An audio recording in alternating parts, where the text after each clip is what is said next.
going to take an Explorer and clear all the amalgam from the edges. That way it's not stuck to your band.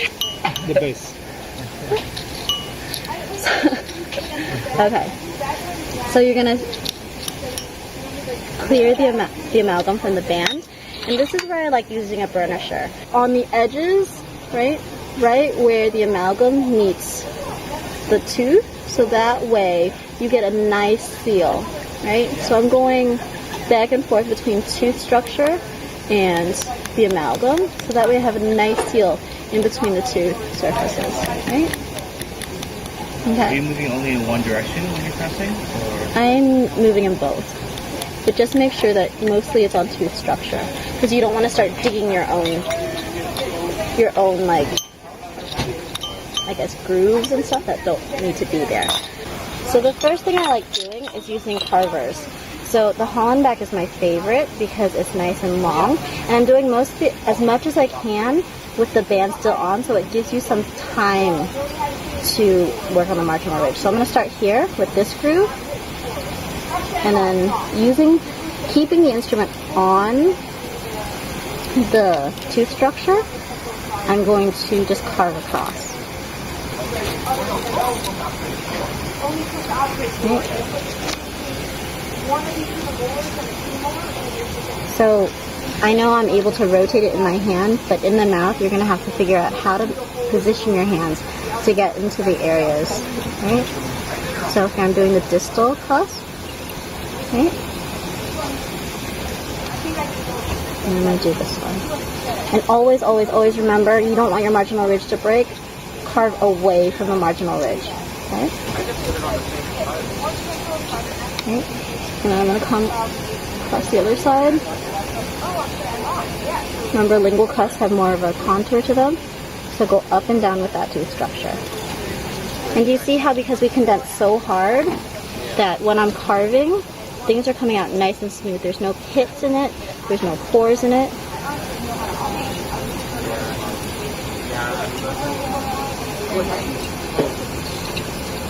And I'm always keeping the point of the instrument where I want that central groove. That way I have a nice defined central groove. And remember, keep that zigzag shape in mind. Okay? So I've done as much occlusal anatomy as I can with the band on. So what I'm going to do, I'm going to put my thumb over the band and I'm going to loosen this last one. Right? Pull it off. Hold it where the marginal ridge is, because you're doing the MO. Pull off the distal part. Okay? And this is where you have to be really gentle. Make sure there's no amalgam caught between the band and the tooth, because you don't want to pull it off and have your marginal ridge come with it. Okay? I'm going to hold it, pull out the wedge,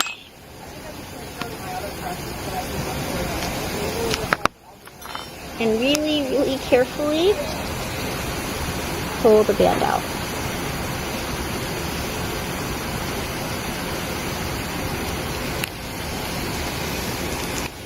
So now what you want to do is take care of the interproximal area, right? So you're going to take your interproximal carver.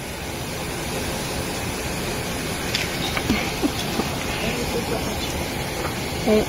And when you carve down, okay? Don't pull up, because if you pull up, you can pop off your marginal ridge. Push down, away from the marginal ridge, right? Both sides.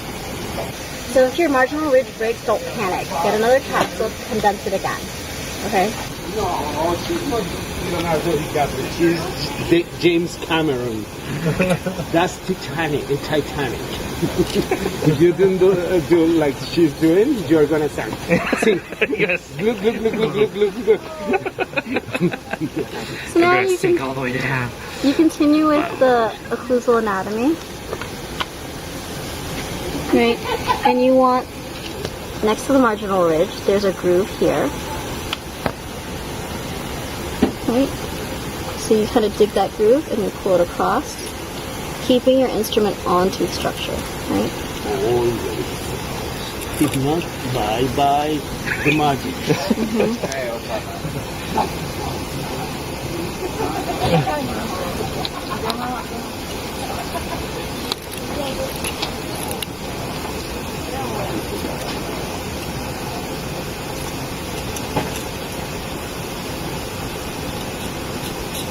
Okay. And then for the marginal ridge, remember, there's always an embrasure, right? And the embrasure is a triangle shape. Like if you see in between each tooth, there's an embrasure, right? So triangle shape, and it happens to you happen to have an instrument with a triangle shape. So you just gently make the embrasure. So you pull it buccal-lingually or lingual-buccally, whatever is more comfortable for you. And that way you get a nice open embrasure, and it doesn't look like your restoration just goes straight to the other tooth. Right? And then you can use the discoid part and really define that groove if you want.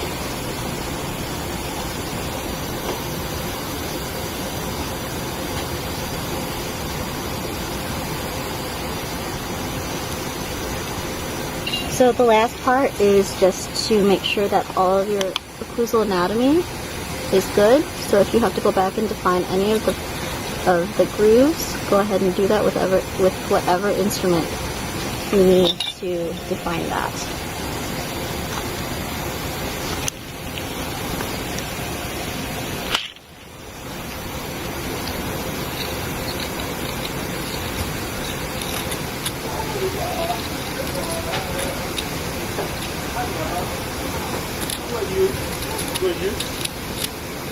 How are you, gorgeous?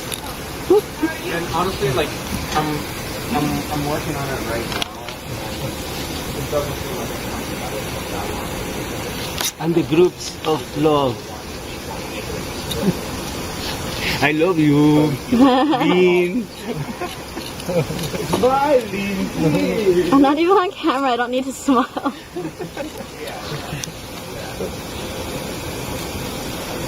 That's not even in focus. And then at the end, I like to take a piece of cotton wool, just take a little piece of it and get off all the extra dust that's there. I don't like using these because if you push too hard, it pushes into it. So I just use my fingers and rub it away. You don't use water with the cotton? Last thing you want to do to make sure the prep is good and to get everything out interproximally is you take off the rubber band. So you pull out the little wedge of rubber band, cut all the interseptal, especially the one that's your MO, where your MO is, right? Because if not, then you'll pop off your marginal ridge. And then you take everything off in one piece, and then you look interproximally, make sure there's nothing in between. You can use a mirror, both sides. Make sure there's nothing make sure there's nothing jutting out. You can do the interproximal carver again. Remember, push away from the marginal ridge. Push down, not up, because you can pop it off. And then you pass some floss in between. Very gently, right? You want to hear that snap.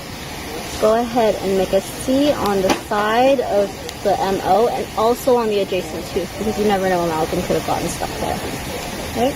And then don't pull up, pull out to the side, okay? And do that a couple times if you want. Go down, nice snap, right? The sides, and then pull out. And then you should have nice occlusal anatomy. Make sure like the central groove is the same as the rest of the central groove. That'll tell you if you need to carve more or you've overcarved. And then make sure the cusp, the amalgam has the same contour as the remaining cusp.